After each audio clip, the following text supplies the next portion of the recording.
The chamber was enormous. It had been built that way on purpose, tall enough to make every species inside it feel small, wide enough to remind everyone that the galaxy was larger than any one voice. 700 delegations sat in curved rows that rose toward the ceiling like the inside of a shell. The air tasted different in each section, sweet in some corners, sharp in others. The Velhari section smelled like cold stone and old paper. Ambassador Sira Voss sat at the human table and did not look impressed. She had been in this chamber 6 times now. She had stopped being impressed after the second visit. The place was beautiful the way a very old, very certain thing is beautiful, sure of itself in a way that had stopped asking questions. She found that interesting. She also found it dangerous. She kept that thought behind her eyes and said nothing about it. Speaker Thalavos stood at the central podium. He had 7 limbs and skin the color of sea glass. He moved the way very important people move, like the room was already arranged around him before he arrived. He was reading from a long document, the kind of document that had taken a committee 4 months to produce and would take 4 minutes to deliver. Most of the chamber was half asleep. Voss was not. She was reading the same document on the small screen embedded in the table in front of her. She had read it twice already. She was reading it again now, slowly, the way you read something when you want to be very sure you understood it correctly the first time. She had. Thalavos reached the section on newly admitted species. There were 3, a fungal collective from the outer rim that communicated through spore patterns, a silicon-based civilization that had only recently discovered they were not alone in the universe and was still processing that information, and humanity. He read the fungal assessment. The chamber murmured politely. He read the silicon assessment. The chamber murmured again. He reached humanity. Homo sapiens, he said. The translator gave the words a formal weight they did not usually carry. Class 3 civilization, non-combatant status. He looked up, read the supporting notes.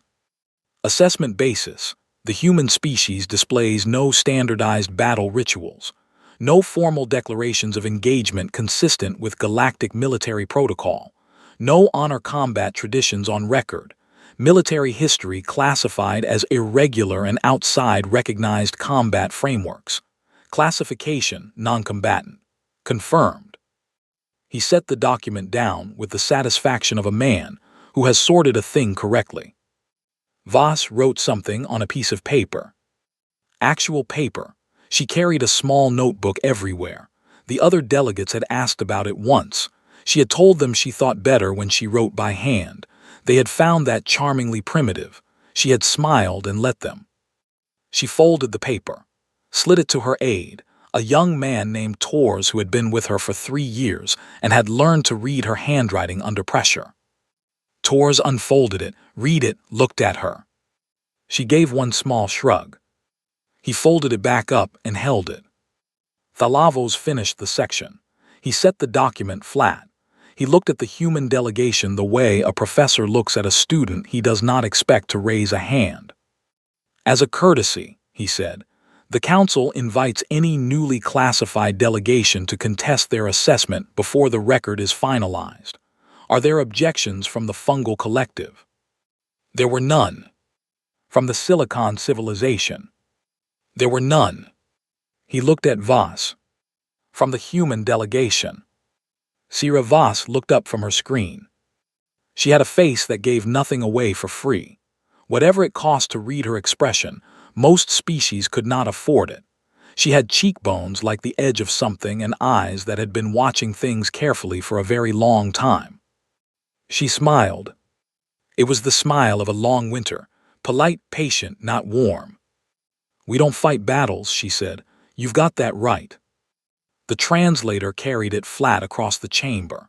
Several delegates looked at each other. The Kordai ambassador, 9 feet tall, plated in natural armor that his species had grown over 10,000 years of warfare, tilted his head a degree. His expression was unreadable, but he tilted his head.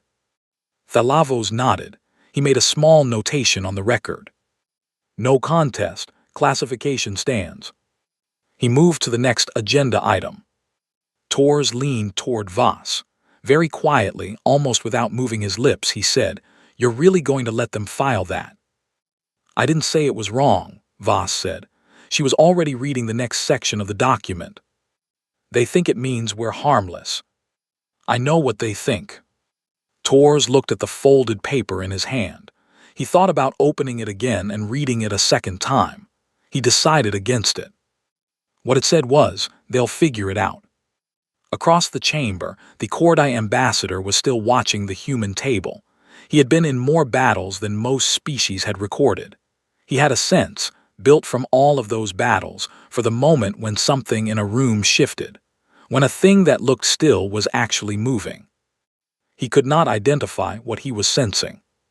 He told himself it was nothing. The humans were small, soft creatures from a wet planet. They had no armor, no ritual, no battle name. They had not even contested their classification. He told himself that and almost believed it. Voss set down her screen. She looked up at the great vaulted ceiling of the chamber.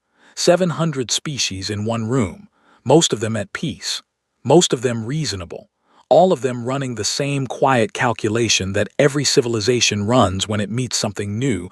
Are they a threat or are they not, and how do we know? The answer the council had just filed, not a threat, non-combatant, harmless. She had not corrected it. Correcting it would have required an explanation. The explanation would have raised questions. The questions would have required answers that this room was not ready to sit with. Better to let them have the word they wanted. Battle was never the right word anyway. She picked up her pen, wrote one more line in the notebook, closed it. Tors glanced at her. She didn't look up. Down at the podium, Thalavos was already deep into the next item. Resource allocations, trade routes, a minor territorial dispute between two species who had been arguing about the same asteroid belt for 200 years. The galaxy turned, business was done. The record was filed. Humanity Class 3, non-combatant. It sat in the Galactic database next to the Fungal Collective and the Silicon Civilization, and 4,000 other entries going back 6,000 years. It was very, very wrong. It was also, in every way that mattered, exactly right. She hadn't lied. She had just let them hear only the part of the truth they were already looking for. The rest of it would arrive later. It always did. The reports came in over 3 days. They came in the way bad news always comes, not all at once, which would at least be efficient, but in pieces. A fragment here, a silence where a signal should have been, then another fragment, then the silence getting wider. By the time the council called an emergency session, the picture was complete. Nobody wanted to look at it. The Vethkara had destroyed their 41st civilization. The name of that civilization was the Orvine. They had been a quiet people, small planet, modest technology, known across their region for a particular kind of fermented drink that other species traveled some distance to obtain. They had existed for 11,000 years. They had harmed no one. They had a word in their language for the specific feeling of watching rain come across a flat field from a long way off. That word was gone now, along with everything else. Thalavos stood at the podium. He looked older than he had 8 months ago. He read the Vethkara file the way a person reads something they have been dreading, carefully, because being careful is the only control left. The Vethkara were not a species in any way the galaxy recognized. They were a swarm, a distributed intelligence spread across billions of individual units, moving together the way a single thought moves across a single mind. They did not want land. They did not want resources in any conventional sense. They consumed biospheres and assimilated the knowledge inside them, the memories, the language, the history of whoever had lived there, and then they moved on. 41 civilizations. 600 years. The Kordai admiral stood to give his report. His name was Veth Commander Hraz, and he was the most decorated military officer in the current galactic record. His species had been fighting wars for 2,000 years and had never lost one. He had lost 3 battles to the Vethkara. He stood very straight when he said it. That was the only thing that told the room how much it cost him. He described the engagements.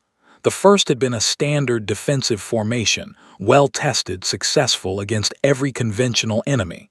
The Vethkara had flowed around it the way water flows around a stone, not defeated, not blocked, simply irrelevant to them. The second had been a new strategy, aggressive, forward pressure. The Kordai had pushed into the swarm's leading edge with everything they had. The swarm had parted, closed behind them. The third engagement, Hraz did not describe in detail. He said only that the Kordai had fought beautifully. The chamber understood what he was not saying. Beautiful had not been enough. Around the room, every species with a military tradition was running the same quiet calculation. Their best weapon against the thing that had eaten 41 civilizations.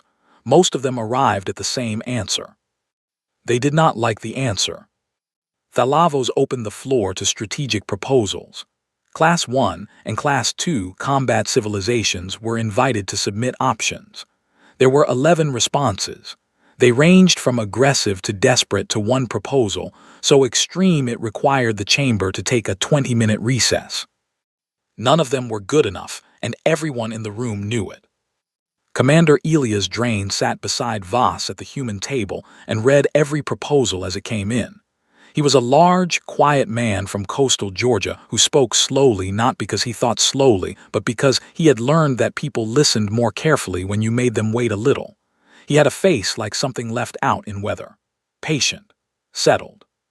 He read the Kordai proposals, then the Velhari counter-proposals, then the aggressive option from the Esreth Alliance. He set down his screen. He picked up his coffee, actual coffee, another thing the other delegations found primitive, and drank it in 3 swallows. "They're trying to talk to it," he said, "with their guns." Voss didn't look up from her own screen. "I know. It doesn't speak gun. No. It doesn't speak anything they've tried. No." Drain set down his cup. He looked at the tactical displays at the front of the chamber. All those elegant formations. All those beautiful, careful, honored military traditions. 600 years of species trying to fight a thing that did not understand it was in a fight. He was already doing different math.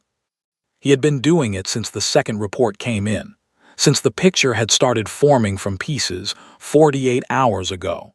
He had not slept since then, not because he couldn't, because the problem was more interesting than sleep. Thalavos finished the proposals. He looked across the chamber. He went species by species in the way a teacher goes student by student when the answer is not coming from the front row. His eyes reached the human table. He almost moved on. He stopped. Voss was writing in her notebook.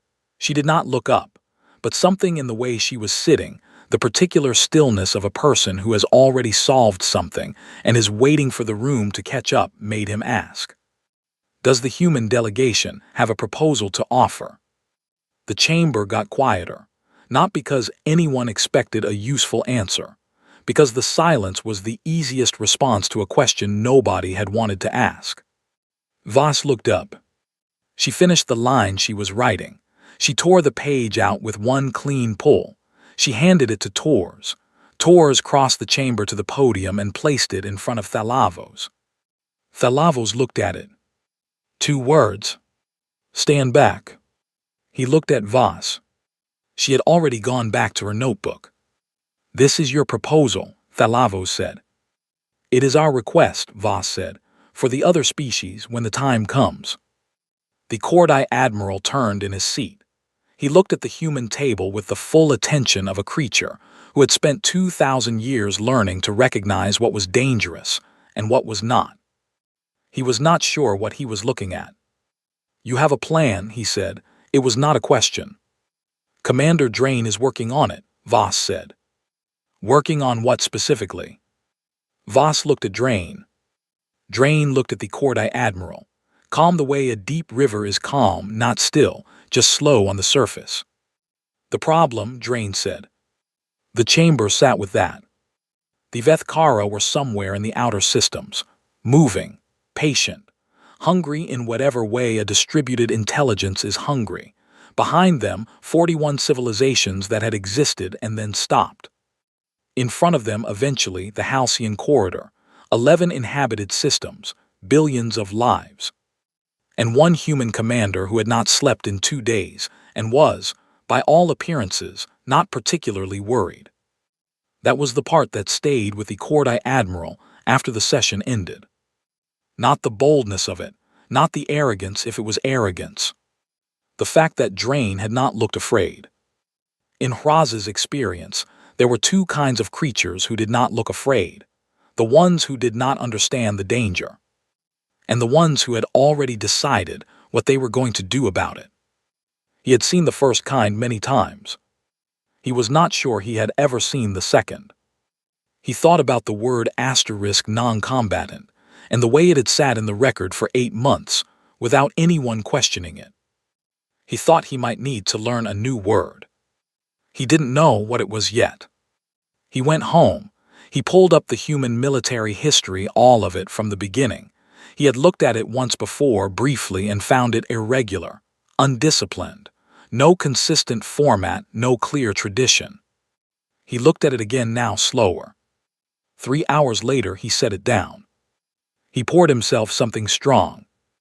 Irregular was the wrong word. The right word was total. Every war they had ever fought, they had fought until there was nothing left to fight. No ceasefire held forever. No boundary held forever. No enemy survived forever. They had ended things completely, without elegance, without ritual. Over and over and over. He thought about the Vethkara. He thought about stand back. He drank. The council authorization came through on a Tuesday. Support assistance, logistics, medical ships, communication relays, standard non-combatant support package consistent with humanity's classification. The paperwork was clean and correct and filed in triplicate. Thalavos signed it himself. He felt briefly generous. The humans were modest creatures, but they were willing to help, and there was value in that. The USCF acknowledgement came back within the hour. Confirmed deployment underway. Thalavos moved to the next item on his desk. 3 weeks passed. The Vethkara moved through the outer systems at the pace of something that had never been hurried. They did not rush because they had never needed to. They consumed one small colony station on the edge of the Halcyon Corridor's outer boundary, and the record of it arrived in fragments. A distress signal, then silence, then the particular kind of silence that meant there was nothing left to send a signal. The Council combat species were staging their forces. The Cordi took the front. They always took the front. It was their history and their pride, and they would not be moved from it. Other military civilizations arranged behind them. It was a large, serious, well-organized force. It was also, though nobody said this, the last option anybody had. Council Intelligence Officer Erie SSS was a small, precise creature who communicated partly through color shifts in her outer membrane. She was good at her job because she noticed things other people filed away as unimportant. She had been monitoring all Allied fleet movements for the past 3 weeks. It was routine. She was thorough. She noticed the humans. She sat with the data for 6 hours before she brought it to Thalavos. She wanted to be certain she was reading it right. She read it 4 more times. She was reading it right. Thalavos was in a strategy session when she arrived. She waited outside the door. She was patient. She had learned patience working for the council. She had also learned that some things were worth interrupting a strategy session for. This was one of them. She handed him the file when he came out. He looked at it. His 7 limbs went still in the way they went still when he was processing something he did not immediately understand. The human logistics ships had repositioned. Not toward the Allied fleet, not toward any supply line that connected to any Allied position. They had moved into the Halcyon Corridor from a separate entry point and spread out in a pattern that looked, if you squinted at it, like a net being pulled across an opening. The * medical frigates had unusual energy signatures. The kind of signatures that came from equipment that was running hard over a long period. Not communication equipment, not medical equipment. Something else. The supply lines extended in 4 directions that had no allied forces waiting at the end of them. Thalavos looked at the map for a long time. He called Vas. She answered on the second signal. She was at her desk. Behind her, through the window, he could see the lights of whatever city the human delegation was currently based in. She looked unsurprised to hear from him. She had, he realized, been expecting this call for some time. "Ambassador," he said, "I'm looking at your fleet positioning. I see that. Your logistics ships are not on any authorized supply route. No. Your medical frigates are running energy outputs inconsistent with medical operations." That's accurate. He waited. She did not fill the silence. He had noticed this about her. She was comfortable in silences that made other species nervous. She did not rush to explain herself. She waited for the specific question, and she answered only that. "Ambassador Voss," he said carefully, "what is Commander Drain doing?" "Working," she said. "On what?" She looked at him through the screen. Her face was the same face it always was, patient, careful, giving nothing away that wasn't asked for directly. "The problem," she said. He pulled up the authorization he had signed. Support assistance, logistics, medical. He read it again. He thought about how those words had seemed straightforward when he signed them. "These ships are not performing support functions," he said. "They are performing exactly the function they were designed for," Voss said. "The design was not specified in the authorization request." He stared at her. "You did not lie to the Council," he said slowly. "I would not lie to the Council. But you did not tell the Council what these ships were. You didn't ask." She said it without sharpness, without apology, like a person pointing out that the window was open, a simple fact, available to anyone who looked. He thought about the authorization he had signed. He thought about how satisfied he had felt signing it.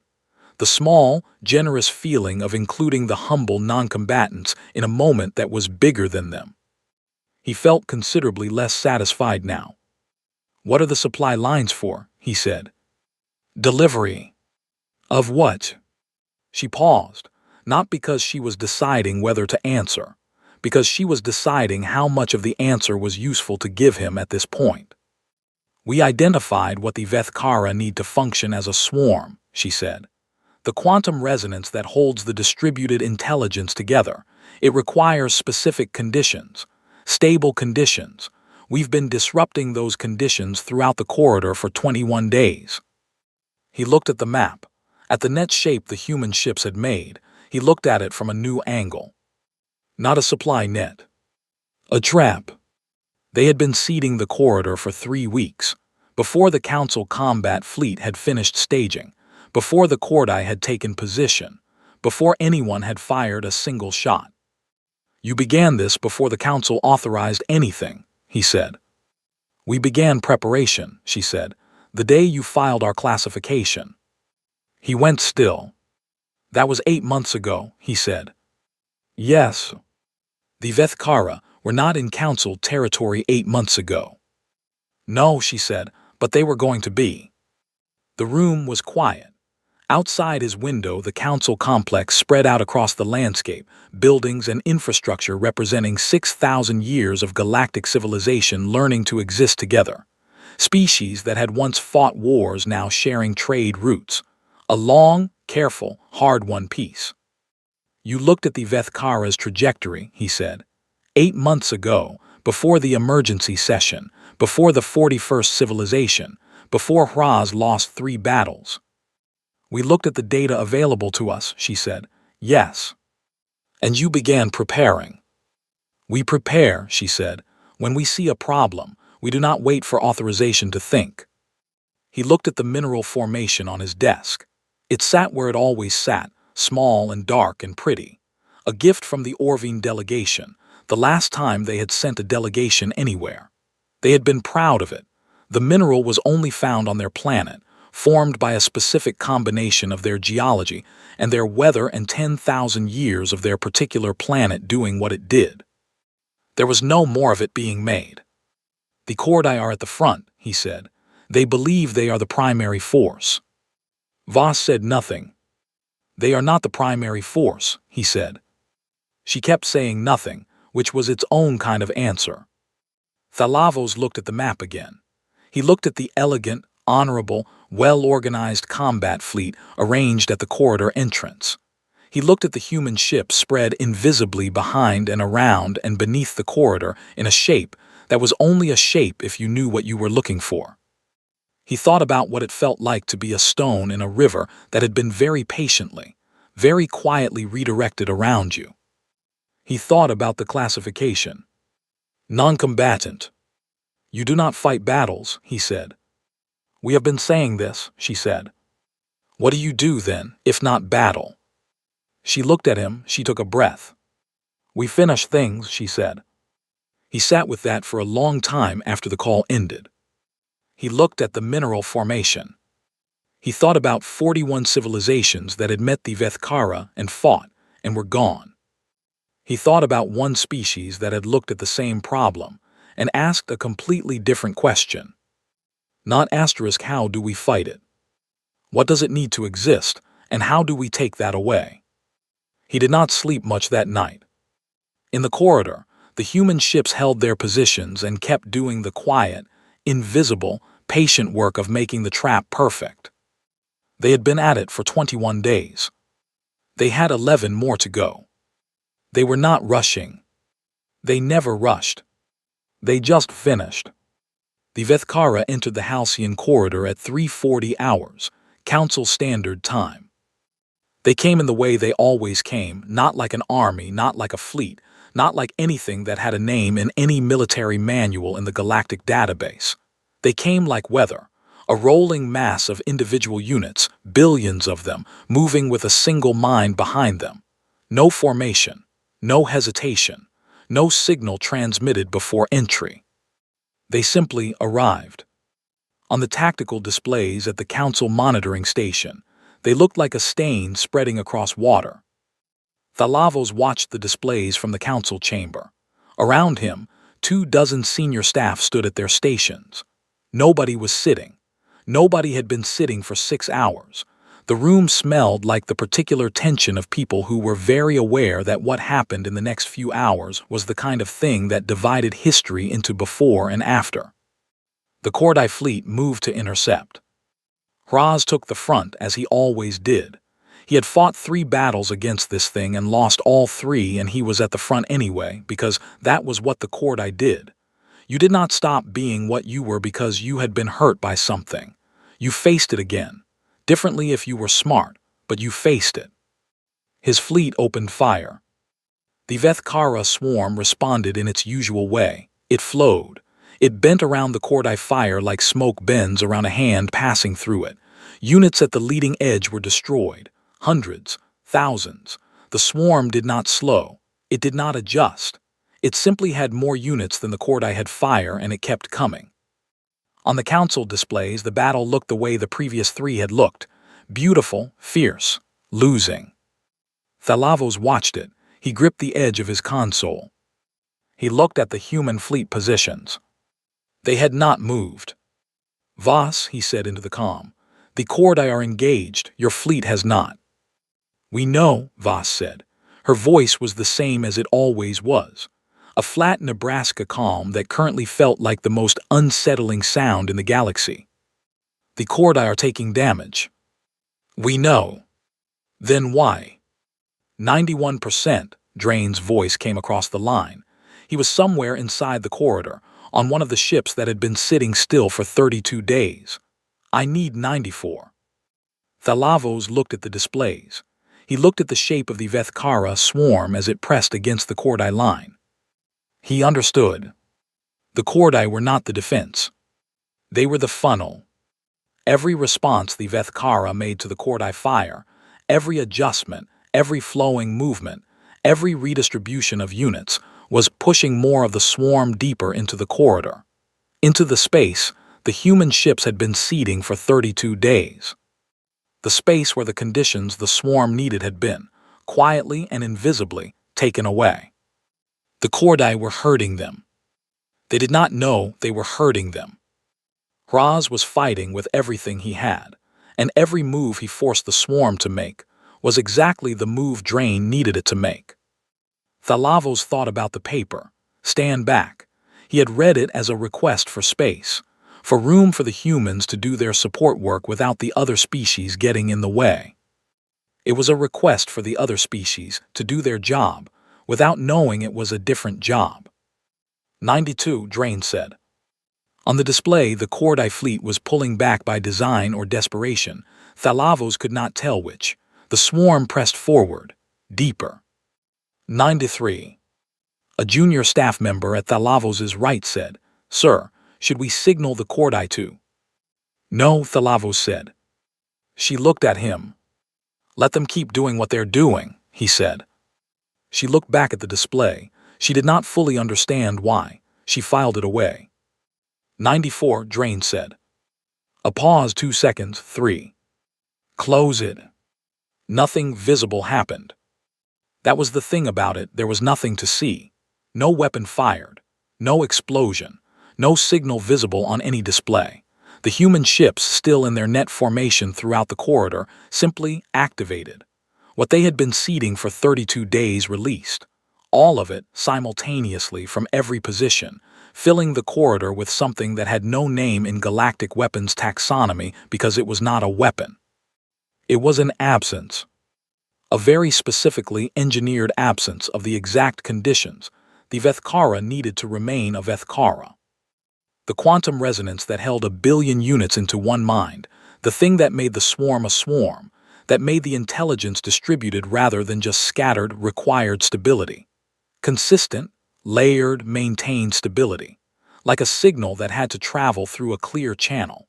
Disrupt the channel enough in the right ways at the right frequencies, across a wide enough area.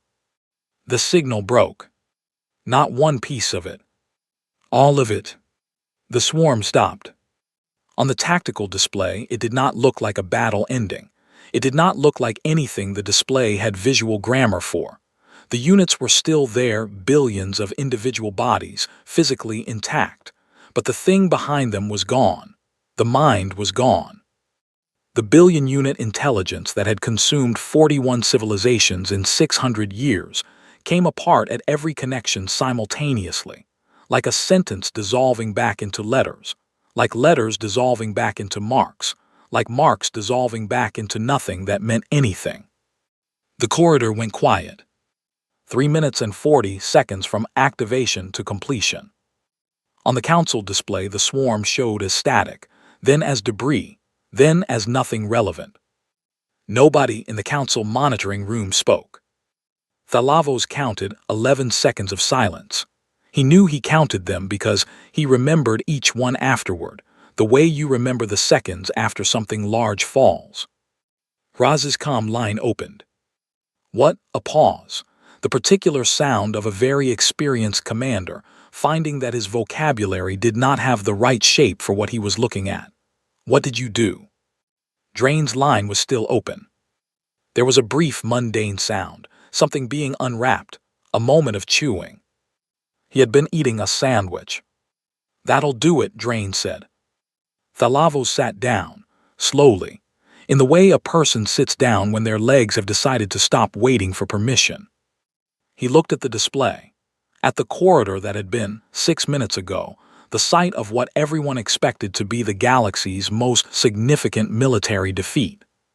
Total was the word the Kordai admiral had used when he'd pulled the human military history and read it properly the second time. Thalavos understood now. Not total in the sense of large, not total in the sense of brutal. Total in the sense of complete, final. Not a battle that was won, but a problem that was solved so thoroughly the problem could not reform.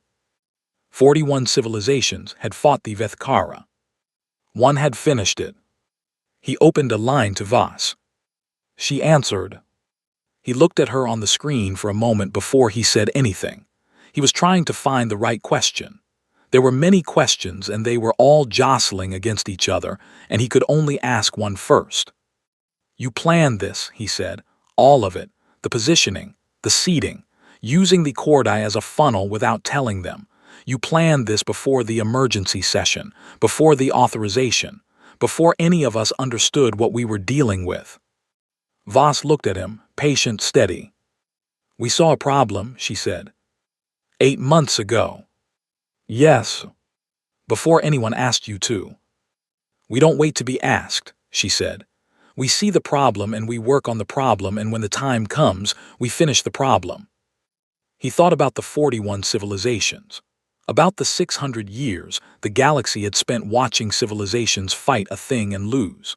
About all the tactical brilliance and military honor and well-organized defenses that had not been enough because they were all asking asterisk, "How do we fight?" when the answer required a completely different question. "The Cordai," he said, "when they find out they were a distraction." "They weren't a distraction," Voss said. "They were essential. Without them driving the swarm to 94% density inside the containment area, none of it works. Hraz did his job exactly right. He just didn't know what job he was doing." Thalavos thought about that. He thought about a warrior who had fought 3 battles and lost and showed up for a 4th anyway, and in doing so had provided the one thing the final solution required. He thought about what he would say to Hraz. He thought about what new word the galaxy was going to need. Outside in the corridor, 11 systems were still there. Billions of lives still going. People buying things and raising children and complaining about the weather, none of them knowing the name Drain or Voss or what had happened in the 48 hours before everything stayed normal.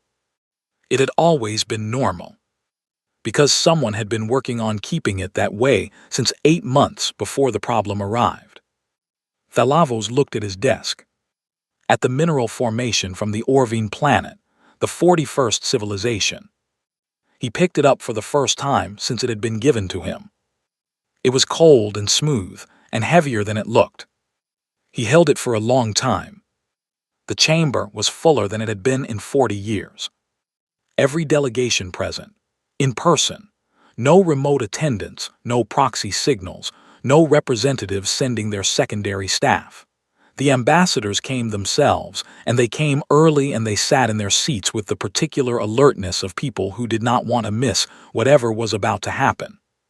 Word had spread, the way things spread in a body made of 700 civilizations, not all at once and not entirely accurately, but in the broad shape of a true thing. The council was convening to amend the human classification. Everyone who had a thought about what that meant had come to watch the thought become official. Voss sat in the same seat she had sat in 8 months ago, same table, same posture, same folded hands. Tors sat beside her and said nothing, which was normal for him, and Drain sat on her other side and looked like a man who had flown in from somewhere and was still slightly in the time zone of wherever he had been. He was drinking coffee, black. He had been drinking it since he sat down. Thalavos came to the podium. He had spent 2 weeks preparing this session. He had read every military classification in the 6,000-year Galactic database. He had consulted senior staff from 12 different species. He had called in 3 retired council taxonomists and made them come in person because some conversations needed faces. He still did not have the right category. He opened the session. He explained the reason for the amendment. He described the Halcyon corridor operation with the careful precision of a person who wanted the record to be absolutely accurate, because in 6,000 years someone would read it and they deserved accuracy. The chamber listened. When he was done, the Cordite Admiral stood up. Hraz had asked to speak before the vote. Thalavos had granted it. He had looked when he asked, like a person carrying something they intended to set down publicly, and Thalavos understood that this was important. Hraz stood at the floor microphone. He was 9 feet of armor and history and 2,000 years of military tradition, and he stood with all of that visible on him, because he could not take it off and did not want to. He was quiet for a moment. "The humans used us," he said. "I want the record to say this clearly. In the Halcyon Corridor operation, the Cordi combat fleet was a tool in a plan we were not informed of. We fought. We took damage. We did not know we were functioning as a funnel rather than a fighting force. He paused. I want the record to say that. The chamber was silent. I also want the record to say, Raz continued, that I have spent 2 weeks thinking about whether to be angry about it. I have been in battles where the strategy required that some units did not know their full role. It happens. It works. I have done it to others. He looked at the human table, at Voss, who was looking back at him with the same face she always had, steady and patient and giving nothing away. What I have not done, in 2,000 years, is look at a threat I had not yet encountered and begin solving it 8 months before it arrived. He let that sit.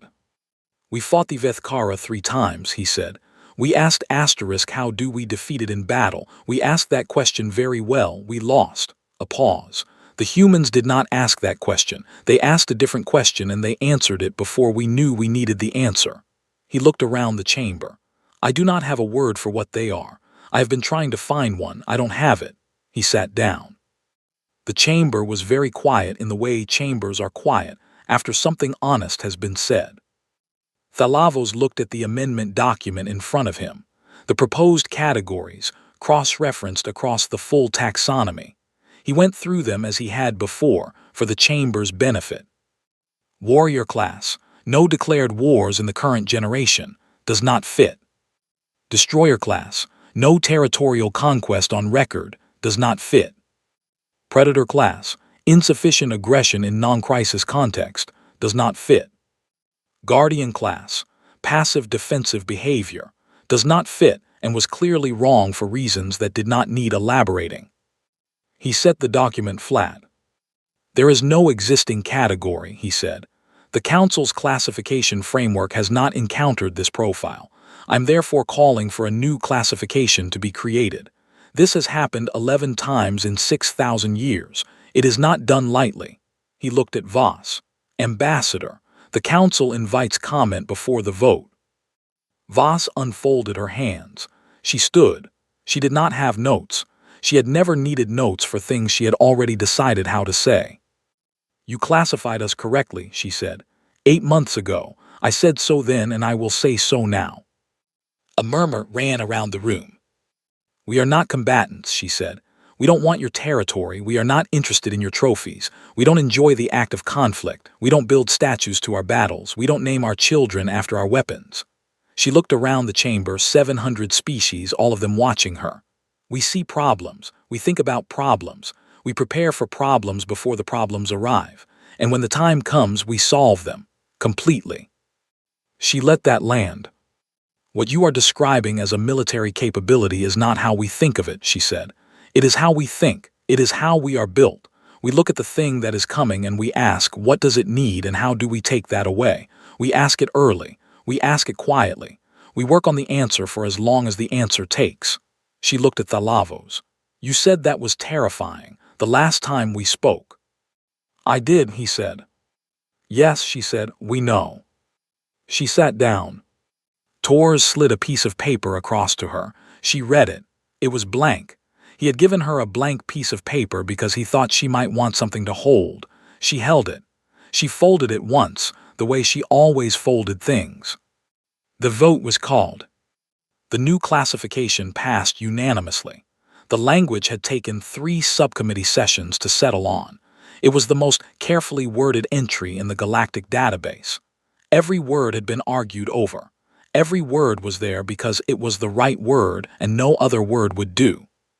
Thalavos read it aloud for the record.